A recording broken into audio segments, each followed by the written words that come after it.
İtaliyada və Almaniyada milliyyətçilik 20-ci əsrin ən böyük fəlakətlərindən biri olan faşizmə çevrildi.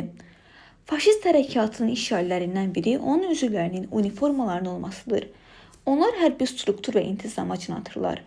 Birinci Dünya müharibəsindən əvvəl İtaliyalı jurnalist Benito Mussolini od alov püskürən sosialist idi.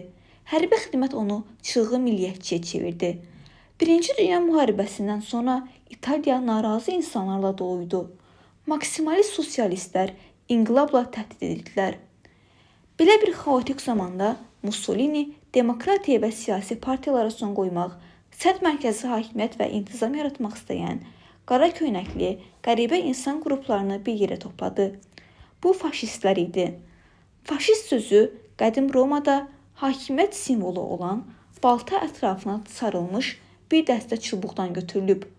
Nizamsızlığa nifrət edən və ona son qoymaq istəyən, güclü rəhbər axtaran insanların birliyi idi.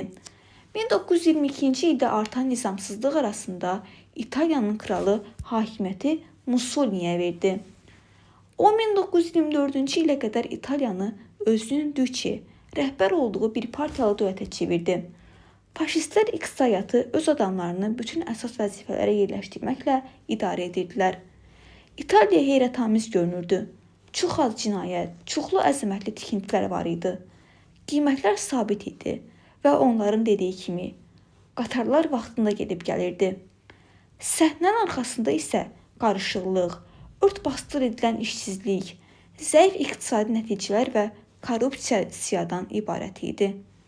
1929-cu ildə dünya iqtisadiyyatının çökməsi ilə bəziləri faşizmin gələcəyin dalğası olduğunu düşünürdü. Almaniyada Adolf Hitler Mussolini'nin faşizminin olduğu kimi qəbul etdi. Lakin ardıcılarının köynəklərini qəhvəyi rəngə dəyişdi və bura iqçiliyi əlavə etdi. Hitler üçün Almanlar cəzalandırıcı və ədalətsiz Versal müqaviləsinə və Weimar Respublikasının xaosuna qarşı mübarizə aparan bir millət deyildi yalnız, fərqli və ali irqi idi.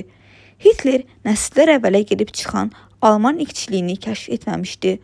Ancaq o bunu sadəcə qabartdı. İqçi xətt belə hesab edirdi ki, ağ irqin xüsusi bir qolu arilər bütün bəşəriyyətin daşıyıcılarıdır. Almanların da daxil olduğu bir alt qrup, nordlar daha yaxşı idi. Amma isə əslində Almanlar çox qarışıq genealogiyaya malikdir. Nasistlər iddia edirdilər ki, ali nordlar İudaizmin, kommunizmin, dünya kapitalizminin, hətta Roma katolisizminin nəs qüvvələrinə tabe edilirlər. Bu doktrina ölüm düşərgələri üçün əsas yaradırdı.